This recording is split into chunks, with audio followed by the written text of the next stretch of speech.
देखिए, fundamental right में बहुत सारी चीजें ऐसी आती हैं जो व्यावहारिक तौर पे और सामाजिक तौर पे जो सही नहीं बैठती। और जहां तक संवैधानिक ढांचे जो बाबा अम्बेडकर साहब ने संविधान लिखा है और जो संवैधानिक पदों पे है, उसको स्वतः ही पूरे देश के लोग संज्ञान लेते हैं और उनकी मिमिक्री नहीं करी जाती है। पर अगर कोई ऐसे अड़ा हुआ है तो जनता सब देख रही है।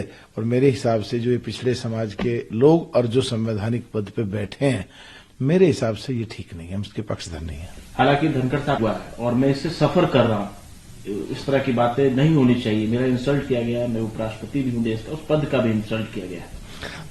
धनखड़ साहब ने बड़ी अच्छी बात बोली है, जो सामाजिक और व्यावहारिक पैमाने पे जो एकदम दिल को छूती है कि मेरी बेइज्जती कर लो, कोई दिक्कत नहीं, मैं कड़वा घूंट भर जाता हूं, पर संवैधानिक पद पे जिस पे मैं हूं, उस पद की बेइज्जती करोगे तो मैं बर्दाश्त नहीं करूंगा। मेरे हिसाब से बहुत ही शालीनता के साथ और हमारी देश की संस्कृति और संविधान दोनों को ध्यान में रखते हुए एक अच्छी बात बोली है उन्होंने। हालांकि सदन में मौजूद विपक्ष के सांसदों ने हंगामा किया, उनको सस्पेंड किया गया। अब धनखड़ साहब ने कांग्रेस पार्टी के राष्ट्रीय अध्यक्ष मल्लिकार्जुन खड़गे को खत भी लिखा था और आज बुलाया है कि आप आइए और इस पर बातचीत किया जाए।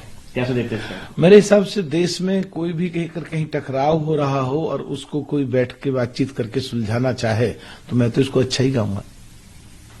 आप जम्मू कश्मीर भी जाते हैं और जो फर्जी नैरेटिव है गवर्नमेंट वो बना रही है कश्मीर में, और जिस तरह से इनकाउंटर हो रहे हैं, हत्याएं हो रही है, उस पर महबूबा मुफ्ती सवाल उठा रही है। नहीं, मैं उनके बयान का पक्षधर नहीं हूं और मैं बिल्कुल उसको कंडम करता हूं।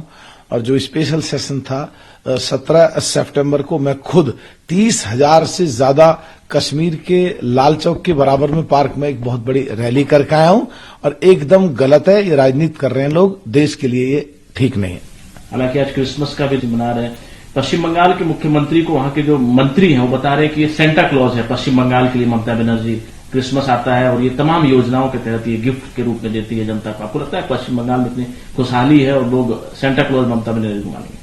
देखिए, मैं तो एक बात मानता हूं कि जो भी कोई व्यक्ति हो, कोई भी किसी भी पद पे हो, कोई नेता हो, कोई अफसर हो, कोई सामाजिक आदमी हो, कोई संवैधानिक पदों पे हो, अगर कोई जनता के लिए काम करते हैं तो उसकी बगैर मतलब कि किसी को खिलाफत नहीं करनी चाहिए।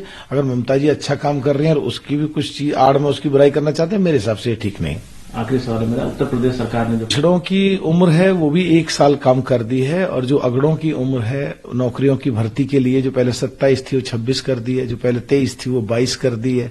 तो ये मेरे हिसाब से जो पिछले कोरोना काल में जो 2 साल निकले हैं, तो बजाय कम करने के और सरकारी नौकरियों में देश के लोगों को और खास करके जो पश्चिम उत्तर प्रदेश में करी है, चाहे वो अगड़ों के लिए हो, चाहे पिछड़ों के लिए हो, चाहे दलितों के लिए हो, 1 साल कम करने के बजाय 2 साल उम्र और बढ़ानी चाहिए थी। क्योंकि गवर्नमेंट ने, भारत सरकार और सभी गवर्नमेंटों ने जो भी 2 साल का जो कोरोना काल गया, 2-2.5 साल का, तो उसमें 2 साल की हर जगह रिलीफ दी गई है। तो रिलीफ देने के बजाय एक ये बहुत ही बड़ा अन्याय हो जाएगा उनके लिए जो लोग 2-3 साल पिछले नौकरी में जाना चाहते थे और आज अगर उनको जाने की उम्मीद जगी है, और जो जब 1 साल कम पे थे तो वो अब 2 साल आगे बढ़ते तो उनको न्याय मिल जाता, और जो उस समय नौकरी नहीं मिली और अब उम्र और घटा दी तो उनको तो मौका ही नहीं मिला। तो उनका जो फंडामेंटल राइट है उसका तो बिल्कुल एकदम गला घुट गया। और मेरे हिसाब से ये सामाजिक पैमाने पे और व्यवस्था के पैमाने पे और व्यावहारिकता के पैमाने पे ये अन्याय हुआ है। उत्तर प्रदेश सरकार को दोबारा सोचना चाहिए इस बारे में।